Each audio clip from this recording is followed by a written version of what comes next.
Hello, my friend. I am so excited that you decided to get baptized. If you don't know, my name is Spencer, but if you're a teenager here at church, you probably already know that.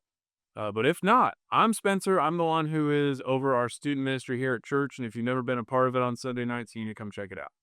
So, we're doing these videos as a follow up to baptism.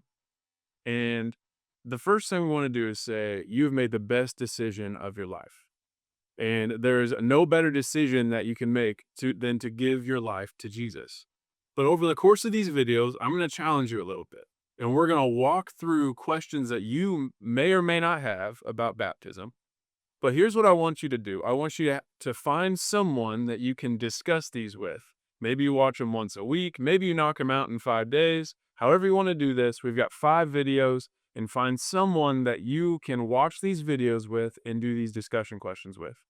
That could be the person who baptized you. That could be me. That could be a small group leader, or just someone you know who loves Jesus. Now, here's where we're going to start today is you got baptized. So what happens now? Now, I hope that you discussed this when you were baptized, but the Word of God says that baptism is not the finish line like a lot of people think. It's not the moment that you have made it as a Christian and now I've done the thing. Baptism is actually a starting line. It's the start of your journey of life following Jesus. And here's what Jesus says. He says, when we give our lives to Him, we should lay down our lives. That means, he says, you need to pick up your cross daily. So we are supposed to die to ourselves and live for Him. Now that sounds pretty intense. That sounds like a lot to think, what parts of my life am I living for me instead of for Christ? But here's the promise that He makes to us. He says, those who lay down their life will find it. He's saying the ones who live for themselves, they're just getting more and more lost in this world. But in our lives, when we give up ourselves and live God's way, He says, you're going to start to find purpose. You're going to start to find joy. Now, have you ever wondered, why am I here? What is the purpose of me in the middle of all these billions of people in the world? Jesus says when you give your life to Him, you're going to start to find your purpose in the things He has for you here on the earth.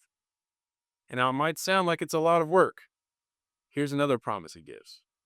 When people were growing up in His day and age, they would grow up having a rabbi.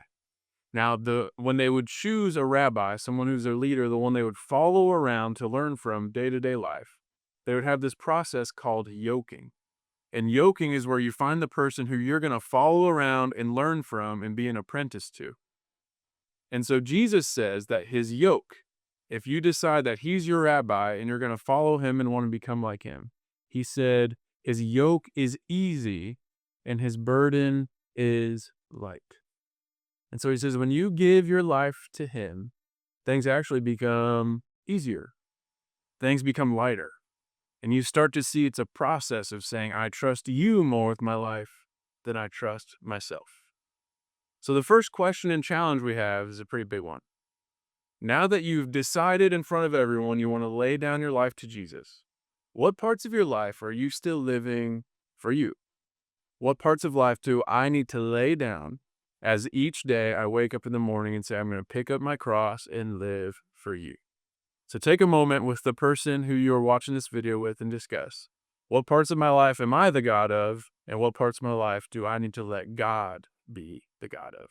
And remember, His yoke is easy and His burden is light.